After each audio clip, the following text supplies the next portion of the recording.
Hello and welcome back to Popcorn Chat. I hope you guys are doing well. In this video, I'm going to be ranking the main Star Wars films in order of my favourites. So over the Christmas break and sort of early January, I really wanted to watch the Star Wars films properly. When I was younger, I watched the prequels as they came out, and then as I was older, I went and watched the latest trilogy in the cinema. So I had a little bit of knowledge in terms of each trilogy as the films have gone on, but generally I hadn't watched them as a whole and understood the sort of through lines and the character arcs. So I thought, why not do that over the sort of winter months? So here I am coming to you with my ranking of all of those films, plus those two extra ones they brought out. So in at last place we have Star Wars Episode 2, Attack of the Clones. I thought this film was pretty poor in general in terms of the script and the dialogue and the performances, and obviously that prequel kind of aesthetic to it using green screen and sort of bad CGI. It doesn't bode well for these films for me. Overall, I don't think this film holds up, but I do think it could be fun to watch with friends. Next up we have Star Wars Episode 3, Revenge of the Sith. For me, this one's very similar to Episode 2, as poor dialogue, bad CGI. All in all, it's just very, very poor. Obviously, they're trying to wrap up this trilogy, and obviously we get to see the sort of evolution of Anakin into Darth Vader, so that's obviously pretty cool to see. But generally, again, it's just something about these prequels that just don't really work and hold up. Next up we have Star Wars Episode 1, The Phantom Menace. Now this is one that I remember seeing as a child. I definitely watched it quite a few times. I remember the race that's in it. I remember the sort of aesthetic.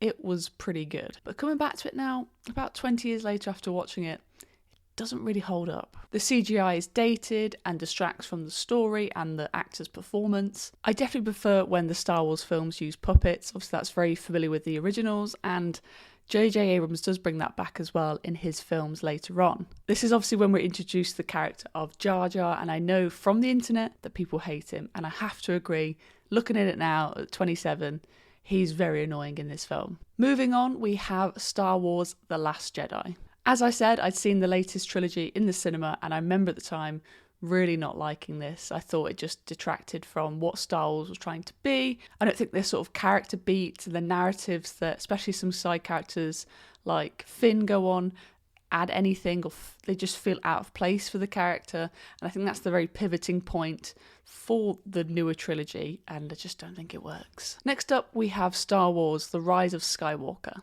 I think due to the mixed reception The Last Jedi had, they brought J.J. Abrams back on board, and it just feels so much more grounded in this world of Star Wars that was set up all those years ago, again bringing back those puppets, and I think the characters and the performances and the whole direction of the film is much better.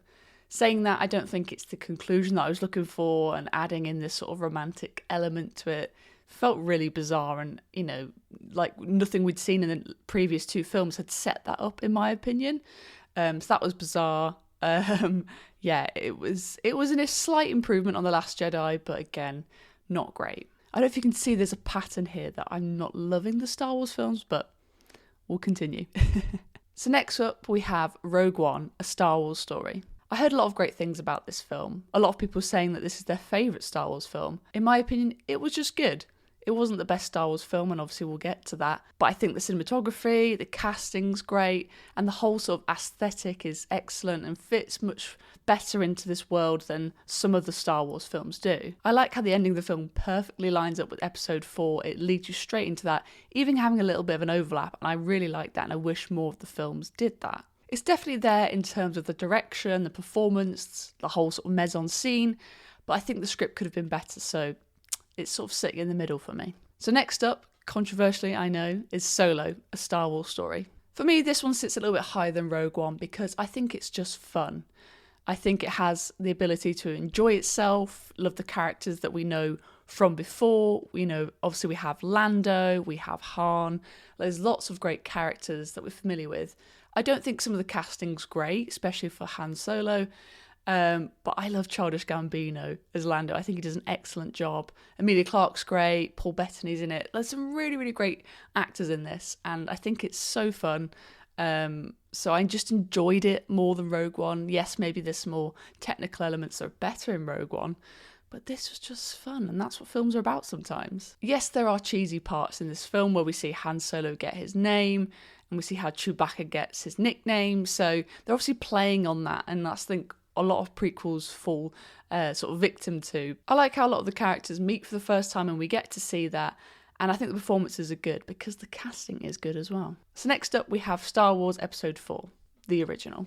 This sits quite high in my ranking because it's obviously setting up this world and this narrative and introducing us to the characters which we soon come to love. And it sets up a lot of narrative beats which we've seen replicated in many, many films. So we're into top 3 now, and I know this is going to be controversial from here on out. So here we have it, number 3, The Empire Strikes Back. For me, this was just as enjoyable as the first film. I like the introduction of new characters and new planets, as well as building upon the original characters that we were introduced with in the first film, and just expanding that universe that Star Wars fans absolutely adore.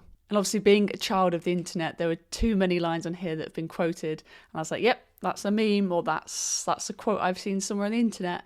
So yeah, it's a good one for me. So in at number 2, we have The Force Awakens. What I liked about this film was that it introduced new characters and storylines so anyone could jump in and enjoy the world of Star Wars that George Lucas created. You had to have a little bit of pre-knowledge, but it didn't really matter too much, especially in this first film. Obviously, we have legacy characters returning, and lots of fans loved that.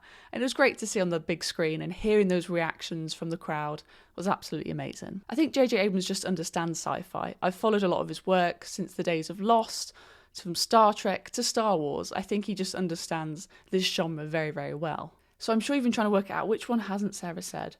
Well, for me, my favourite one is going to be Return of the Jedi. I know, not everyone says that. If you couldn't tell already from this ranking, what I take away from these films is fun. And for me, Return of the Jedi was fun. Obviously, number 2 was great in terms of pushing the story along, introducing new characters, but number 3 was just fun. Okay, I did love the Ewoks a little too much.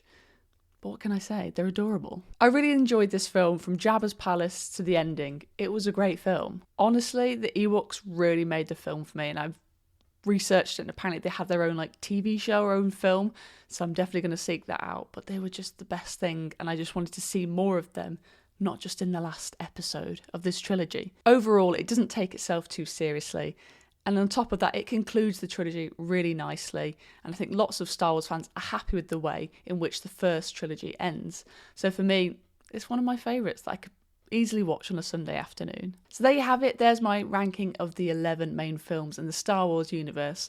I'm sure this is going to be very controversial, and that's very much in line with what we do here on the channel. So let me know your favourite films down below in the comments. Are you in agreement with any of my choices? Top 3 at least, maybe?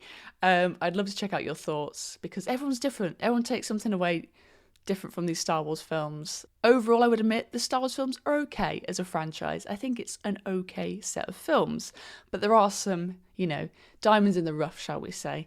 But I hope you guys enjoyed this video, and let me know your thoughts down below in the comments, and make sure you follow me on social media to keep up to date with any of my latest thoughts. I'll see you guys very soon for another popcorn chat.